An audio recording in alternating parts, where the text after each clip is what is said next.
எனக்கு இன்னைக்கு ஆபீஸ் போகவே பிடிக்கல. அப்போ குயினே வீட்டுக்கு போவோம். நீ இருக்க பாரு, உனக்கு கொழுப்புடா பாரு. எப்படி உனக்கு என்கிட்ட இப்படி எல்லாம் பேச தோணுது? எனக்கு உன்னை விட்டா வேற யார் இருக்கா குயினே? உங்ககிட்ட தான் இப்படிலாம் பேச முடியும். உடனே ஒரு நடிப்பு நடிக்காத. உண்மையாதான் குயினே, பேசாம லீவ் போடு, எங்கனா போலாம். எனக்கும் உங்க கூட வெளியே போகணும் போல இருக்கு. எனக்கு மட்டும் வரணும்னு ஆசை இல்லையா என்ன? லீவு தர மாட்டாங்களே. கண்டிப்பா ஒரு நாள் உன் வீட்டுக்கு நான் வரேன். சரி ஓகே குயினே. குயினே நான் சொல்ல மறந்துட்டேன், இன்னைக்கு எனக்கு ஷூட் இருக்கு, அதனால என்னால ஈவினிங் வர முடியாது. உன்னால மேனேஜ் பண்ணிக்க முடியுமா? ஓகே, நான் பாத்துக்கிறேன். நீ ஒர்க்க பாரு. சரி ஓகே. சரி ஓகே.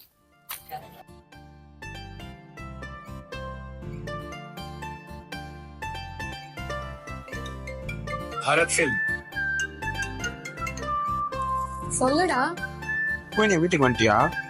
நான் இப்பதான் வீட்டுக்குள்ள வந்தேன். Okay okay. எப்படி வந்த? ஆட்டோல வந்தியா? என் கொலெக்ட் ட்ராப் பண்ணா. ஓ நீ என்ன பண்ற? இல்ல, ஷூட்ல பிரேக் விட்டாங்க, அதனால தான் உனக்கு கால் பண்ண வந்துட்டு. சரி, நீ ஒர்க்க பாரு. நான் அப்புறமா டெக்ஸ்ட் பண்றேன். பாய்.